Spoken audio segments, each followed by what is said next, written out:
कन्वर का है नहीं इसी का। Good morning sir. Good morning all of you, very good morning. अच्छा, आवाज आ रही है ठीक से? आवाज आ रही है? आवाज? Yes sir. चलो, नाइट्रोजन चक्र पढ़ रहे थे, नाइट्रोजन चक्र, और इस चैप्टर की लास्ट क्लास है आज। मतलब इस चैप्टर का लास्ट वाला पोर्शन, लास्ट वीडियो या फिर लास्ट वाली क्लास। तो एक बार नाइट्रोजन चक्र पूरा करते हैं, उसके बाद में कितने क्वेश्चन आंसर है चैप्टर के पीछे वो सोल्व करते हैं, ठीक है? तो जब तक नाइट्रोजन चक्र पूरा नहीं हो जाता, आप अपनी वॉइस को म्यूट कर लो, बंद कर लो आवाज को सब। पायल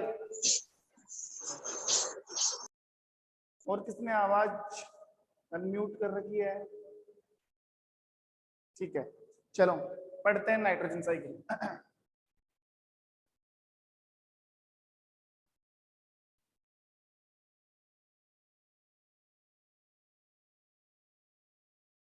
नाइट्रोजन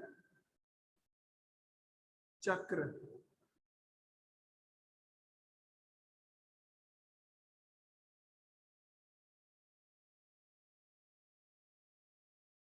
नाइट्रोजन साइकिल। अब नाइट्रोजन चक्र कैसे चलता है? नाइट्रोजन पेड़ पौधों को क्यों चाहिए? पेड़ पौधे नाइट्रोजन को कैसे एक्सेप्ट करते हैं? और पेड़ पौधों के द्वारा नाइट्रोजन को किस में चेंज किया? हाँ आज तो हेलो, आज पेपर है ना संस्कृत का। आवाज नहीं आ रही बेटा आपकी, जोर से बोलो थोड़ा सा। सर आज पेपर है ना संस्कृत का। क्या पेपर है ना आज? आज का पेपर है आपका? संस्कृत का। हाँ, वो तो टाइम टेबल बताया होगा ना आपको, बताया था क्या टाइम टेबल? सर आज की डेट, टाइम टेबल में आज की डेट है। तो पेपर आपको घर से देना पड़ेगा बेटा, ऐसे नहीं देना पड़ेगा। पेपर तो आपको मिल जाएगा, फिर आप घर पे सोल्व करोगे उसको, समझ रहे हो? Okay sir, okay sir. ठीक है, अब देखो नाइट्रोजन चक्र। देखो नाइट्रोजन चक्र की बात मैं थोड़ी सी बताऊं तो इससे पहले वाली क्लास में नाइट्रोजन चक्र के बारे में हमने जाना था। नाइट्रोजन चक्र क्या होता है, वायुमंडल में नाइट्रोजन कितनी पाई जाती है, पेड़ पौधों को नाइट्रोजन क्यों चाहिए, पेड़ पौधे नाइट्रोजन को कैसे एक्सेप्ट करते हैं, सूक्ष्म जीवाणुओं के द्वारा नाइट्रोजन किस से किस में बदली जाती है, नाइट्रोजन को पेड़ पौधे क्या करते हैं, ये सारी चीजें मैं बता चुका हूं इससे पहले वाले वीडियो के अंदर, ठीक है? तो मैंने एक थ्योरी के रूप में नाइट्रोजन साइकिल बताई थी। आज मैं एक चार्ट बनाकर नाइट्रोजन साइकिल को एक्सप्लेन करूंगा। मतलब वो एक पूरा चक्र दिखाना है, जैसे इसका नाम है ना वैसे इसको शो करना है चक्र के रूप में। कैसे शो करना है इसको? चक्र के रूप में शो करना है। और नाइट्रोजन साइकिल, नाइट्रोजन चक्र का जो प्रोसेस था, नाइट्रोजन चक्र की जो क्रियाविधि थी, उसको हमने कितने पोर्शन में डिवाइड किया था? 4 पोर्शन। कितने पोर्शन में डिवाइड किया? 4। एक बार वापस बता दूं, सबसे पहला नाइट्रोजन स्थिरीकरण। सबसे पहले कौन सा था? नाइट्रोजन स्थिरीकरण। नंबर 2 पर कौन सा था? नाइट्रीकरण। नंबर 3 पर अमोनीकरण। नंबर 4 पर बोलो विनाइट्रीकरण। Very good. नंबर 4 पर विनाइट्रीकरण। नंबर 4 पर विनाइट्रीकरण। देखते हैं, देखो एक बार नाइट्रोजन साइकिल को 4 पोर्शन में डिवाइड किया है। नंबर 1 पर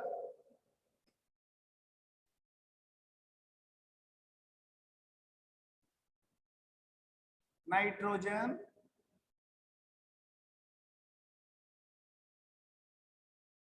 स्थिरीकरण, नाइट्रोजन स्थिरीकरण।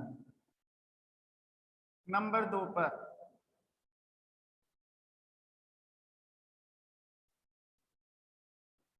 नाइट्रीकरण। नंबर 2 पर नाइट्रीकरण। नंबर 3 पर अमोनीकरण। नंबर 3 पर अमोनीकरण। नंबर 4 पर विनाइट्रीकरण। नंबर 4 पर विनाइट्रीकरण। तो नाइट्रोजन चक्र कितने टाइप का हो गया? नाइट्रोजन चक्र 4 टाइप का है। नाइट्रोजन स्थिरीकरण, नाइट्रीकरण, अमोनीकरण, विनाइट्रीकरण। ये 4 क्या होते हैं? नाइट्रोजन स्थिरीकरण क्या होता है, नाइट्रीकरण क्या होता है, अमोनीकरण क्या होता है, विनाइट्रीकरण क्या है? ये सब चीजें बता चुका मैं। अब हमें क्या करना है, एक चक्र के रूप में जोड़ना है इसको, ठीक है। देखो एक बार वापस रिवाइज कर रहा हूं, ध्यान देना। नाइट्रोजन स्थिरीकरण का क्या मतलब था, मैंने क्या बताया था। नाइट्रोजन स्थिरीकरण का मतलब ये था कि वायुमंडल में जो नाइट्रोजन पाई जाती है, वायुमंडल में जो नाइट्रोजन है या तो बिजली के द्वारा या कुछ सूक्ष्म जीवाणुओं के द्वारा मृदा में आती है, और मृदा में पाए जाने वाले या वायु में पाए जाने वाले सूक्ष्म जीव उस नाइट्रोजन को किस में चेंज कर देंगे, उसको चेंज करेंगे अमोनियम में, NH4+। कुछ याद आया NH4+ के अंदर। तो जैसे ही NH4+ में चेंज करेंगे, फिर यहाँ से दूसरा प्रोसेस चालू हो जाएगा। फिर कुछ सूक्ष्म जीवाणु उस अमोनियम को किस में चेंज करेंगे, नाइट्राइट में। फिर किस में चेंज करेंगे, नाइट्रेट में। ये दूसरा प्रोसेस। और वो नाइट्रेट फिर किसके पास पहुंचेगा, पौधों की जड़ों के पास। पौधों की जड़ों से किस में जाएगा, पौधों की पत्तियों के पास। और पौधे उसको, वो नाइट्रोजन किस में पहुंच चुकी है, पौधों के अंदर। फिर उन पौधों को कौन खाएंगे, जीव जंतु। और जीव जंतु से वो नाइट्रोजन किस में जाएगी, सॉरी पेड़ पौधों से नाइट्रोजन किस में जाएगी, जीव जंतुओं के अंदर। और जीव जंतुओं के अंदर नाइट्रोजन जाकर किस में चेंज हो जाएगी, अमोनिया के अंदर। किस में चेंज हो जाएगी, अमोनिया के अंदर। इस प्रोसेस को क्या बोलेंगे, अमोनीकरण, ठीक है। अमोनी। और फिर लास्ट में जब जीव जंतु मर जाते हैं, उनका जो मृत शरीर होता है, मरा हुआ शरीर, उसको हम मिट्टी पर डाल देते हैं। 4-5 दिन के बाद में क्या होता है, उनका शरीर मिट्टी बन जाता है। तो उसके शरीर में जो भी पदार्थ थे, जैसे अमोनिया की बात करूं मैं, अमोनिया या तो वापस नाइट्रोजन बनकर किस में चला जाएगा, पेड़ के अंदर। या फिर कुछ विशेष प्रकार के जीवाणु उस जंतु के मृत शरीर में पाए जाने वाले अमोनिया को वापस किस में चेंज कर देंगे, नाइट्रोजन में। और वो नाइट्रोजन किस में चली जाएगी, वायुमंडल के अंदर। इस प्रक्रिया को हम क्या बोलेंगे, विनाइट्रीकरण। तो ये तो समझा दिया था मैंने, बस मेरे को चक्र बनाना है। क्या बनाना है, चक्र बनाना है। देखो एक बार तो एक बार मैं चक्र बना देता हूं, आप नोटिस करते रहना। N2 जो कि वायुमंडल में कितने प्रतिशत पाई जाती है, 78,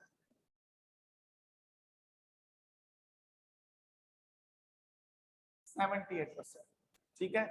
अब ये जो नाइट्रोजन है, मान लो ये मृदा है,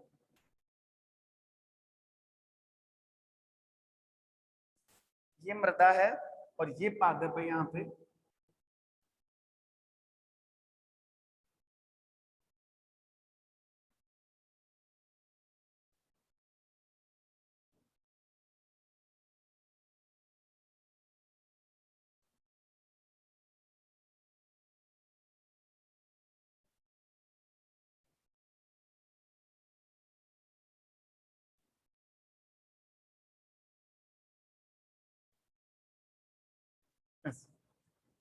ये पादप और ये पादप की जड़ें,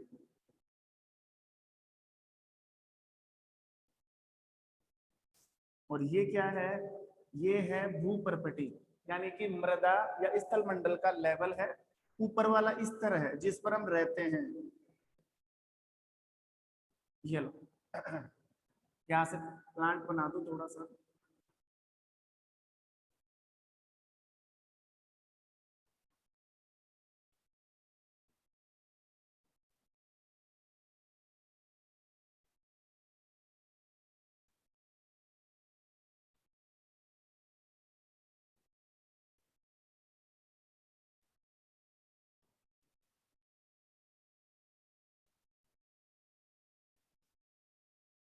ये लो यहां से मान लो। अब देखो ध्यान देना, ये जो नाइट्रोजन है जो वायुमंडल में पाई जाती है, कितने प्रतिशत पाई जाती है, 78%। 78%, 78% जो नाइट्रोजन है, अब वो नीचे आएगी। देखो ये नाइट्रोजन नीचे कैसे आएगी, ये आपका पढ़ा हुआ है। ये नाइट्रोजन दो तरीके से नीचे आएगी। एक तो बिजली की गर्जन, ये लो, एक तो बिजली की गर्जन के द्वारा। दूसरा ये जो नाइट्रोजन नीचे आ रही है तो बिजली की गर्जन के द्वारा आएगी। दूसरा ये नीचे आएगी सूक्ष्म जीवाणु के द्वारा। सूक्ष्म जीवाणु, और ये सूक्ष्म जीवाणु किसमें पाए जाते हैं? वायु के अंदर। किसमें पाए जाते हैं?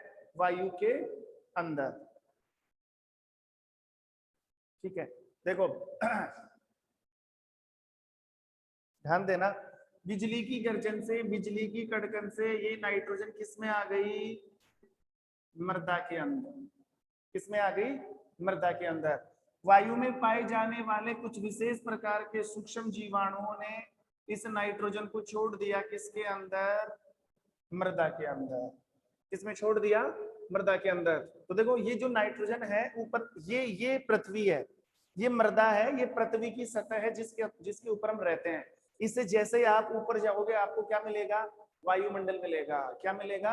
वायुमंडल। तो ये वायुमंडल है। तो वायुमंडल में पाई जाने वाली नाइट्रोजन दो तरीके से नीचे आती है। कितने तरीके से नीचे आने वाली है? दो तरीके से। या तो बिजली की गर्जन से, बिजली कड़केगी, बिजली नीचे आके गिरेगी, तो उस बिजली के साथ नाइट्रोजन नीचे आ जाती है मृदा के अंदर।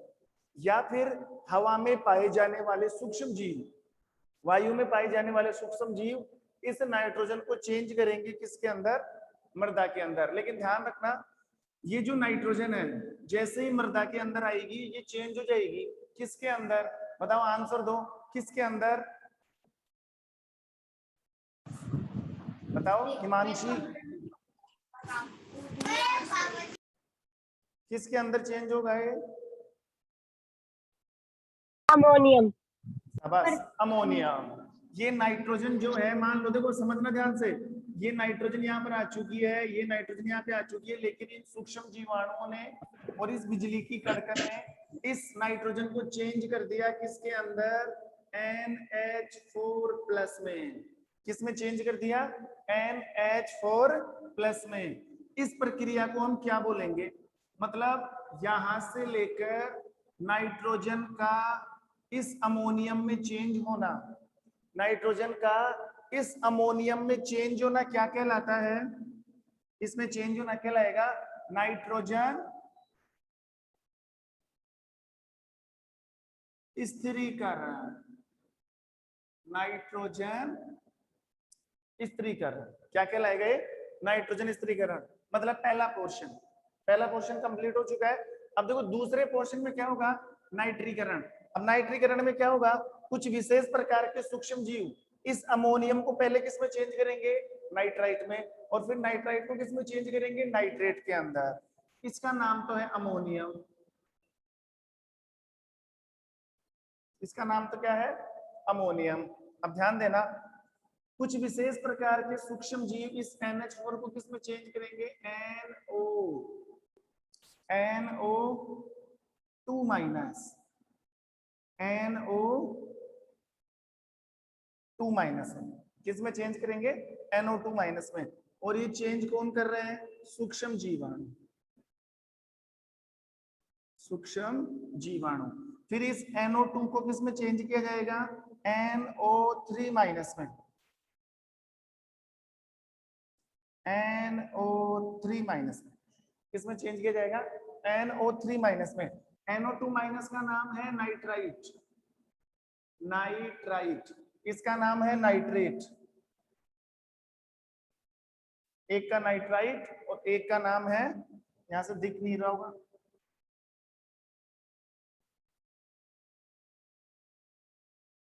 नाइट्रेट। इसका क्या नाम है? नाइट्रेट। देखो बिजली की कड़कन से सूक्ष्म जीवाणुओं के माध्यम से नाइट्रोजन पहुंच चुकी है मृदा के अंदर। बिल्कुल नॉर्मल तरीके से समझो, आराम से धीरे धीरे आ चुकी है। ठीक है, उसके बाद में क्या हुआ कि नाइट्रोजन चेंज हो गई अमोनियम में। ठीक है, पहला प्रोसेस हो गया नाइट्रोजन स्थिरीकरण। ये पहला प्रोसेस नाइट्रोजन चक्र की पहली स्टेप है ये। दूसरी बात, ये जो अमोनियम है ना, ये किस में चेंज हुआ? नाइट्राइट में। फिर नाइट्राइट को किस में चेंज किया गया? नाइट्रेट में। तो अमोनियम को नाइट्राइट और नाइट्रेट में चेंज करने वाला कौन है? सूक्ष्म जीवाणु, बैक्टीरिया है। कुछ विशेष प्रकार के बैक्टीरिया, मैं नाम बता दूं, नाइट्रोसोमोनास, नाइट्रोएजोबैक्टर, ऐसे विशेष प्रकार के बैक्टीरिया होते हैं जो इनको चेंज करते हैं। तो आपको जीवाणुओं के नाम याद नहीं करने, अब डायरेक्ट याद रखो सूक्ष्म जीवाणु। बताओ यहां से भी चेंज किसने किया? सूक्ष्म जीवाणु ने।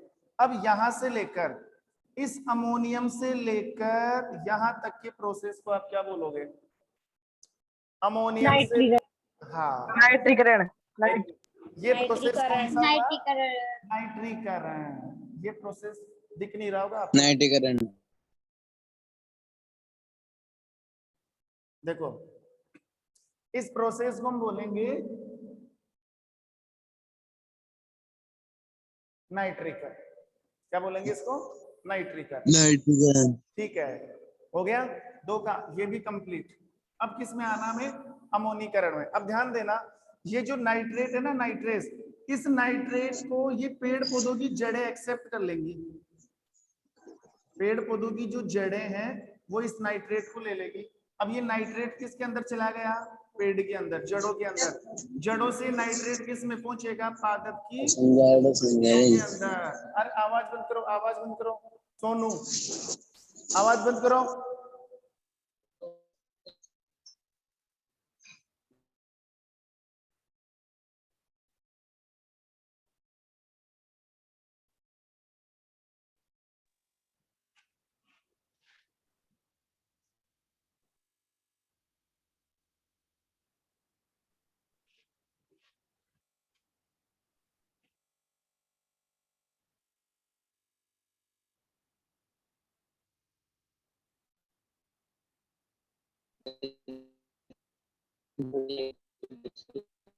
आवाज बंद करो।